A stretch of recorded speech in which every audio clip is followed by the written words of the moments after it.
10:41 en todo el país, seguimos poniendo la mañana en camino, hoy en vivo, 25 de agosto, día de la declaratoria de la independencia. Estamos también en vivo con Juan Raúl Ferreira, que nos ayuda, como siempre, a poner la mañana en camino.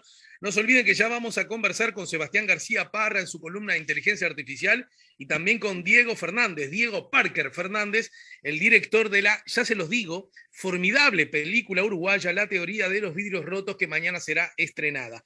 Hola Juan Raúl, buen día, bienvenido. Buen día, un gran gusto estar, bueno, después de una noche nostálgica, estar en el Día de la Patria con todos ustedes. Bueno, ¿cómo estuvo esa noche de milonga, de mover el esqueleto, de sacudirse al No, ritmo no, de mover la el música beat? mover el esqueleto nada. Música como vinieron algunos amigos, pocos, ¿no? Para no mires tanto para abajo, Juan, que te perdemos, ¿sabes? Perdón, estaba sacando una cosita que había. No, algunos de los amigos que vino eran compañeros del exilio de México, que sí que hubo un poco de música mariachi, y después Bien, los clásicos oldies de la década del 80 y el 90. Éramos bien, 8 bien. personas aquí en casa, pero pasamos muy lindo, la verdad. Bueno, Gente muy que hacía bien. mucho que no veíamos y con ganas de que la casa tuviera un poco de ruido después de la pandemia. Está bien. De ir empezando a recuperar cosas, ¿no? Exactamente. A propósito, me hiciste acordar que ayer con Lorena, con mi esposa, hicimos una noche de la nostalgia literal, porque en realidad me hiciste caer en la cuenta vos recién cuando me conversabas antes de salir al aire. Ayer vimos por Netflix Esperando la carroza. Y dijimos, cuando te viene la duda de qué ver, ¿no? Aprovechando que Juan estaba con los abuelos, dijimos, a ver qué ver. Ah, Esperando la carroza. Y estará vigente todavía? ¿Cómo estará? Estará mirable, ¿verdad? Me llevé la linda sorpresa de que está bastante bien la película Sí, y además sobresale. le hicieron un remake bueno. Nosotros la vimos hace bastante poco, esa es la No, no, verdad. pero quiero decir, es la misma película, probablemente mejorada desde el punto de vista técnico, visual, puede ser. Exactamente. Lo que quiero decir es que tiene vigencia, Sí, hay sí, asuntos sí, sí, sí. que, bueno, que lucen quizá ya un poco viejos, pero lo que vuelve a quedar subrayado una vez más, que es impresionante, impresionante, Sí, ya sé el lo que trabajo vas a de la decir. China Zorrilla, Sí, una cosa claro. descomunal, descomunal y de vigencia absoluta, eh, descomunal, la verdad, Sí, sí, sí, sí, sí. increíble, increíble. Me quedé muy, muy impresionado con eso, con la China Zorrilla, vigente y eterna para siempre. Ya me animo a Qué decirlo. maravilla. Un Vos gran conociste a la trabajo de... China, ¿no? Bueno, claro, ya tenía una vieja relación con mi familia. Además, la hermana vivía en el mismo edificio ese de las ventanas octagonales donde nosotros vivimos muchos años en Avenida Brasil, La Rambla. Su Claro. hermana Inés con sus hijos. Entonces, además de haber una vieja relación con mis padres, nos veíamos muy a menudo en casa de la hermana cuando ella vivía en Argentina y luego venía acá. Y naturalmente bueno, la primer visita que hicimos, la primer noche de exilio después del golpe, en junio del 73. Yo después regresé al Uruguay, mis padres no, pero bueno, fuimos a ver a China, que estaba haciendo Querido Mentiroso de Bernard Shaw, y con Taco Larreta, y ella nos llevó a la casa de Carbone, aquel a quien Michelini dejó una carta por si le pasaba algo en el 76, y en casa de Carbone comimos empanadas sentados en el piso porque no había un mueble. Bueno, China que nos llevó, los olimareños que guitarrearon hasta la madrugada, estaba Duchos Feir y estaba increíble porque después la vida nos encontró de vuelta, pero como que no teníamos mucha idea, andábamos por andariveles distintos. Elías Blut y su esposa, que después fue secretario de la presidencia Sí, del doctor claro. Sanguinetti. Bueno, fue una noche icónica, empezar el exilio así, de tal suerte que cuando terminó el exilio, reeditamos aquella versión la última noche que estuvimos en Buenos Aires. Así que Mira. el exilio empezó y terminó con China y los olimareños. Mirá vos, buen cuento. Como siempre digo, en ese asunto Juan Raúl nunca decepciona, siempre tiene un cuento. Igual que la China Zorrilla. Igual que China. Igual que China. El otro día no me acuerdo a quién escuché contar un cuento que yo se lo he oído mil veces a China, que pasó por el monumento a Artigas, hecho por su padre en Buenos Aires, y le dijo al taximetrista, ¿ves ese monumento que hay ahí? Y el taximetrista le dijo, sí, lo hizo su padre en honor al general Artigas. Y China le dijo, ¿y cómo sabe? Bueno, porque las últimas 6 veces que le he llevado me he hecho el mismo cuento. Eso lo contaba mucho y el otro día oí a alguien que lo reeditó por televisión. Buenísimo. Bueno, Juan Bueno, Raúl, yo recuerdo que la semana pasada algo empezaste a comentarnos acerca de la situación en Afganistán. También recuerdo que señalaste que íbamos a tener que estar necesariamente atentos porque esto iba a implicar que conforme pasaran los días, las semanas, tuviéramos nuevos insumos para compartir con el público a modo de comentario, de evaluación, de análisis. Bueno, me gustaría que bueno, pasáramos también por allí, pero también hay otros asuntos de la realidad, incluso muchas de ellas en nuestro continente, ¿no? sí, sobre el tema en Afganistán, bueno, más o menos fue todo dentro de lo que predecíamos que podía ocurrir.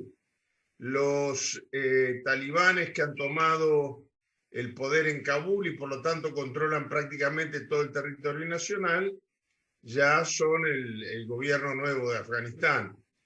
Y siguen tirando mensajes tratando de tranquilizar a sectores de la opinión pública que prácticamente no permiten que funcione el aeropuerto internacional. Las aerolíneas privadas han cancelado todos los vuelos. Hay algunos vuelos esporádicos de las fuerzas aéreas de distintos países para evacuar a algunas personas. No es fácil, no es fácil. La gente se ha armado un tumulto de gente y además cuando logran que un avión baje, la gente se sube a las alas, a la cola del avión, a cualquier cosa y bueno, parecería que no se dan cuenta que el avión no puede volar así y algunos que han tomado vuelo han significado que la gente caiga Claro. por la elemental fuerza de la gravedad y bueno, muriéndose instantáneamente. El otro día el jueves hubo incluso disparos por parte de marines. Curiosamente fueron disparos al aire, intimidatorios, pero disparos de armas de fuego, no de fogones, de ruido para asustar, para tratar de evitar que la gente siguiera avanzando. Las señales que manda el nuevo régimen son las mismas.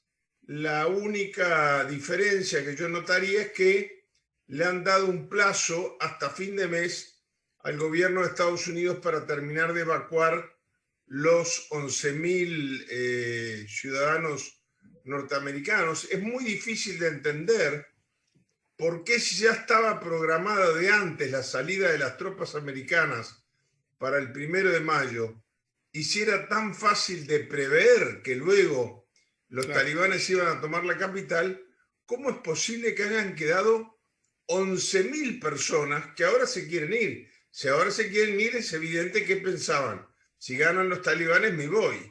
Y si pensaban eso, ¿por qué no se fueron antes? Sí, Pero bueno, quizá esa pregunta, hija del sentido común más pleno que está formulando y que otros se han hecho, me parece que puede ayudar a dar respuesta a que realmente la, la asunción de los talibanes al poder se produjo, en efecto, tal como podía preverse, pero de verdad se produjo mucho más rápido de lo que cualquiera hubiese creído, ¿no? sin lugar a duda. Y también se han dado los reproches y las pasadas de cuentas de los propios aliados de Estados Unidos por eso mismo. Es decir, porque, bueno, todos dicen, ha insistido el primer ministro británico Boris Johnson en que la salida de las tropas americanas precipitó un hecho que, bueno, todo el mundo consideraba de alguna manera irreversible. El tema es saber ahora cómo sigue en Afganistán, porque mirando tomas viejas, ya históricas, en algunas cadenas norteamericanas, claro, la blanco y negro, la opción binaria que planteaba Estados Unidos, debe de haber hecho que muchos afganos que no tienen nada que ver con el régimen, hoy y sientan que de alguna manera tuvieron que hacer esa opción. Hay una toma muy elocuente del presidente Bush que dice, y en Afganistán se puede estar a favor de Estados Unidos o con los terroristas. Ese tipo de alternativa blanco y negro a Estados Unidos históricamente le ha salido mal, porque quiere decir que todo afgano que quería su país y que quería que se fueran las tropas extranjeras, Estados Unidos mismo se encargaba de decirle, bueno, mire, usted es un terrorista. Entonces, eso debe haber facilitado que mucha gente haya visto en los talibanes un movimiento de liberación nacional. Claro. Bueno, esto suele suceder cuando la gente se le cierran otras opciones y otras posibilidades. Yo no creo que el pueblo afgano, por su naturaleza, sea por definición partidario del terrorismo. Creo que vio en los talibanes una alternativa de la cual colgarse para lograr la independencia de su país. Y quizás esto, a ver, se está planteando como un triunfo del terrorismo. Yo lo plantearía más como un fracaso de las políticas de intervención y de colonización y de fuerzas de ocupación como las que vivió en los últimos 20 años el pueblo afgano. Pero bueno, vamos a ver cómo sigue reaccionando la comunidad internacional.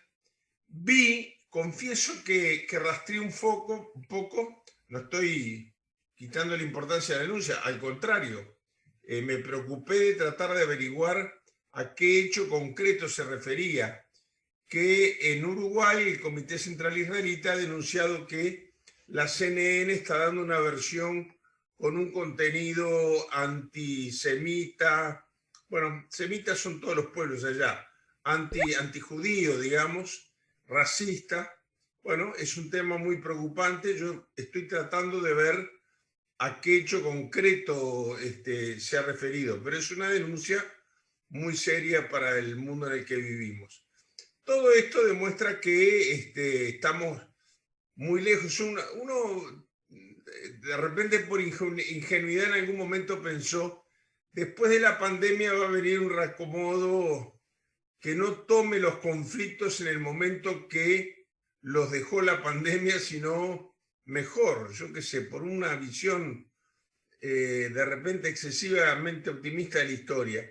Pero vuelven a surgir elementos de confrontaciones muy grandes a nivel internacional. Aquí en la región, bueno, todas las cosas que uno deseaba que no pasaran están ocurriendo. En Centroamérica el proceso de democratización, a ver, es un ejemplo muy elocuente, Alejandro. El ejemplo de democratización de Honduras se vio frustrado por un hecho tremendo, ¿no? Un país que ya lleva 3 elecciones cuestionadas, o sea, 3 gobiernos que no pueden exhibir credenciales democráticas.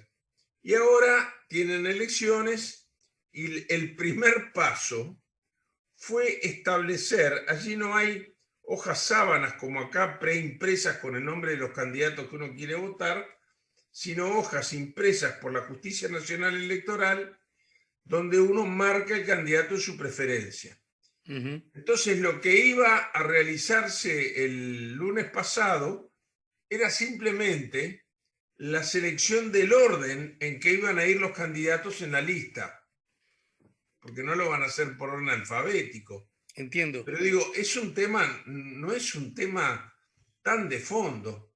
Bueno, el Partido Nacional de Honduras, que es el partido de gobierno, y el Partido Patria, que es el partido de oposición, terminaron a los puñetazos en pleno sorteo, o antes del sorteo, mejor dicho, lo que impidió la realización del mismo y su suspensión por parte de la JNE, la Justicia Nacional Electoral, bueno, no parece haberse creado todavía el clima necesario para poder realizar elecciones en paz, en democracia, en un clima de entendimiento.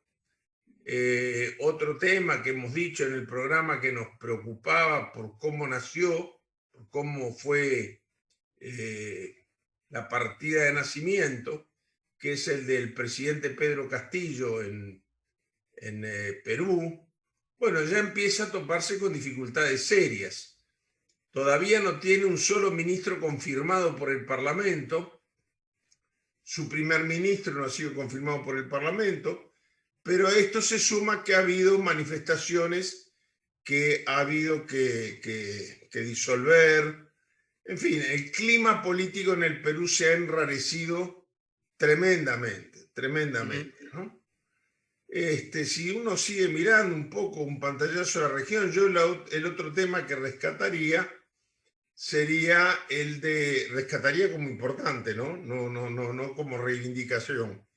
Es el tema en el Brasil, donde a medida que se acerca la elección del año que viene, las tensiones aumentan. Finalmente, el presidente Lula fue declarado, porque una cosa es recuperar la libertad y que se le quite la inhibición de ser candidato, como ya se produjo por parte de la Suprema Corte de Justicia, y otra cosa es la finalización de los juicios. Yo no sé si queda alguno pendiente, para ser franco, pero ya ayer, con una sentencia absolutoria, van 19 juicios en los cuales había sido condenado y en segunda instancia fue declarado inocente. Esto yo creo que, más allá de que haya distintas opiniones sobre Lula y si debe ser candidato o no, y bueno, le da mucha fuerza y mucho peso en un momento en que está buscando ubicarse más hacia el centro para captar un mayor rango electoral. En el mismo momento hay un partido de centro. Está muy atomizado el tema de los partidos. Los partidos son básicamente partidos estaduales, que se manifestó a favor de Bolsonaro. Bolsonaro pudo haberse anotado ahí un garbanzo a su favor, pero en una manifestación pública que se realizó en el estado de San Paulo, la gobernación tuvo que multarlo. Uno lo piensa en términos de Uruguay, es inimaginable, ¿no? Claro, imaginémonos que el presidente de la República va sin tapabocas a actos oficiales, se mezcla con la gente y el intendente de Cerro Largo lo multa.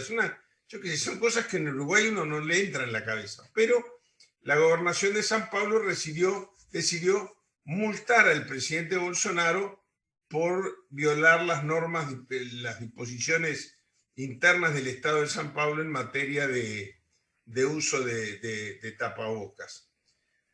Un tema que, perdón que vuelvo un segundito atrás, porque me parece que hay que resaltarlo porque era muy predecible. El ascenso de los talibanes en Kabul y en todo el territorio de Afganistán ya produjo problemas en el otro territorio que controlan los talibanes, que es la Franja de Gaza, una parte del territorio palestino. Esto generó manifestaciones a favor del control talibán por parte del resto que quedaba del territorio de la Franja de Gaza, del lado israelí o del lado ocupado por Israel de la Franja de Gaza, y eso a su vez, la represión de estas manifestaciones generó, que es un tema muy, muy complejo, muy doloroso, un nuevo bombardeo de Israel a la zona de la Franja de Gaza ocupada. En realidad, la Franja de Gaza está toda ocupada porque respecto de las tropas israelíes, la parte que ocupan no integran el territorio que originalmente le asignó las Naciones Unidas en el 48. Y del lado palestino no no es la Autoridad Nacional Palestina que gobierna el Estado, sino las fuerzas talibanes las que están en control del territorio. Entonces ahí es como el epicentro del conflicto. Aunque los hechos ocurran en Talibán, donde van a tener más consecuencia internacional, van a ser donde hay una frontera, curiosamente, talibana-israelí, y que las Naciones Unidas no le reconocen ni a unos ni a otros el derecho de ocuparlas. Es una situación muy compleja y muy tensa. Perdón que me volví a saltear de la región, pero no quería dejar ese comentario en el tintero, porque la Franja de Gaza se va convirtiendo en una situación cada vez más explosiva para la paz internacional. Pero bueno, uno no ve, vamos a ponerlo al revés, no ve en qué parte de América Latina, acá hay enfrentamientos, han habido enfrentamientos políticos importantes, incluso la semana pasada, pero dentro del funcionamiento de la norma democrática. A algunos nos podrá gustar algunas posiciones, estar en desacuerdo cómo se manejaron otras, pero todo se está haciendo dentro del Estado de Derecho. Y bueno, se le puede ir la moto a uno o a otro, pero hay un relacionamiento institucional serio, respetuoso, entre los partidos, de los partidos con las instituciones, pero nos estamos quedando en esto muy solos en la región, Alejandro. Uno mira Paraguay, Argentina, Brasil, Perú, Colombia, Ecuador. Es tremendo, ¿no? Ahora el presidente del Ecuador viajó a Estados Unidos, pero en realidad viaja a Estados Unidos en medio de un índice de conflictividad interno en el territorio ecuatoriano muy grande. Realmente en América del Sur, el único lugar donde hay tranquilidad institucional es en el Uruguay. Sí. Esto, yo, como tú sabes, tengo ahora un programa periodístico en Argentina, y los argentinos nos miran con una admiración que yo a veces siento que no merecemos totalmente, pero es como que esa admiración demuestra una frustración propia de no haber logrado con el paso de los años un clima de tranquilidad. Ahora se incorporó a la campaña electoral el expresidente Macri, y bueno, y eso ya trajo más crispaciones, y del otro lado se vuelve a generar discusiones sobre quiénes fueron al cumpleaños de la primera dama, si tenían o no certificado verde. Estamos viviendo quizás uno de los momentos de mayores confrontaciones en todo el continente. En Chile, la constituyente fue una salida para buscar la pacificación de las manifestaciones populares que habían puesto en jaque el gobierno de Piñera. Hoy es un motivo de irritación más, porque ya hay áreas grises donde el Parlamento Nacional, el Congreso, disputa competencias con la constituyente y viceversa. Entonces, no está pasando el continente su mejor momento. Ojalá que los uruguayos, que estamos viviendo una situación tan distinta, valoremos eso y profundicemos el camino del entendimiento, el camino del respeto recíproco y el respeto por aquel que piensa distinto. Pero bueno, ese es un poco el panorama que estamos viendo hoy en América Latina. Bueno, Juan, te despido. Antes, Omar, por ejemplo, te pregunta a través de nuestro canal YouTube, subraya en realidad, en el marco de lo que vos estás comentando, entre otras cosas, dice: la maldición de Malinche, nuestra riqueza es la mayor de nuestra pobreza, irresponsables que seamos colonia de turno del poder económico, es lo que heredamos a nuestros hijos y nuestros nietos. Esto, repito, lo dice Omar. Y en otro orden, a propósito de temas, bueno, muy distintos, ya que en el arranque vinculado a China Zorrilla, vos hacías unos cuentos preciosos de China Zorrilla, dice María y Manuel se comunican diciendo: buen día, gente linda, nosotros también vimos la película Esperando la carroza el lunes, notable la China y la abuela Cora, aludiendo al personaje de Antonio Gasalla, ¿no? Abrazos y besos los envían María y Manuel. Es una de las mejores versiones de la abuela Cora que yo he visto en Mano de Gasalla. Impresionante. Te mando un abrazo bien grande, Juan Raúl, bien grande, y te invito a que nos reencontremos la semana que viene. Y por si todavía no te diste cuenta, la semana que viene ya vamos a estar en septiembre. Ya vamos a estar en septiembre. Nos volvemos a encontrar el mes que viene. Dale, hasta el mes que viene. Un abrazo grande. Nos vemos.